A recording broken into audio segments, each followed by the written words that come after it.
They spoke with each other for 40 minutes.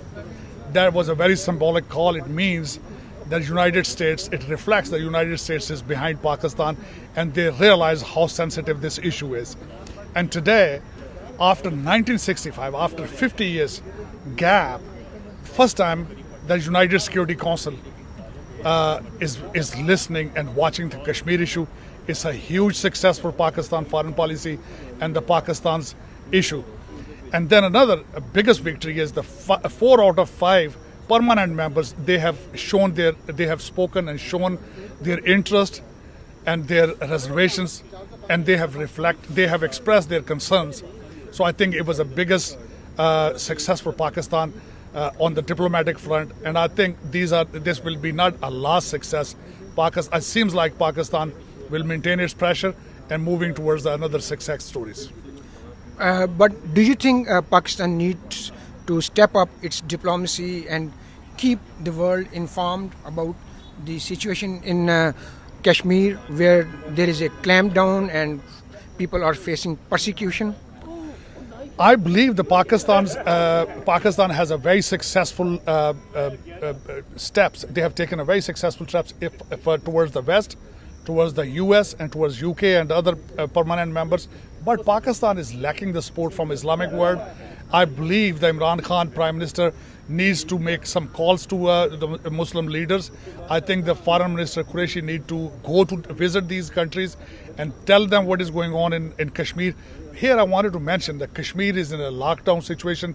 There are no journalists who can express and tell the world what is going on. But this is 12th or 13th day of the curfew there, and the poor Kashmiris other day, they could not even then celebrate the Eid. It's not only their religious liberties are under attack, there are shortages of food and water and everything, and situation is getting worse and worse. In the United States, we have seen that the media coverage has been very fair about this situation, especially the sufferings of Kashmiris.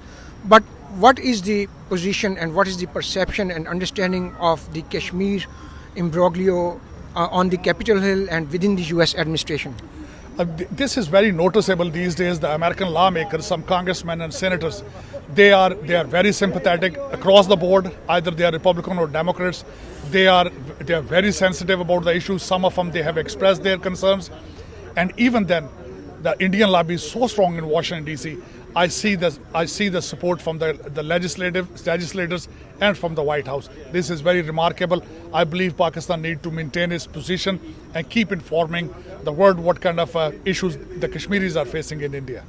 And there is another very important transition going on in the region with regard to Afghanistan, where Pakistan has facilitated the talks between Afghan Taliban and the US officials.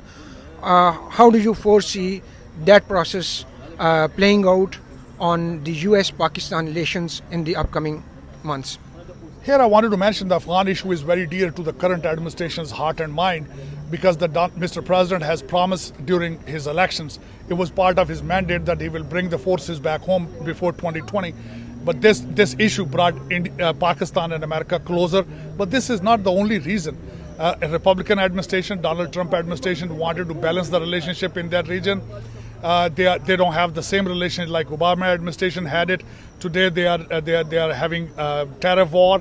They have issues on Iranian petroleum products. They have issues India buying missiles from Russia. So it's not the same. So Pakistan has a huge opportunity there to avail. But I think all of these things which I just mentioned are bringing Pakistan and US closer and closer. And I see our relationship moving towards the positive thing. So Pakistan will get due recognition for its role and strategic importance in the region.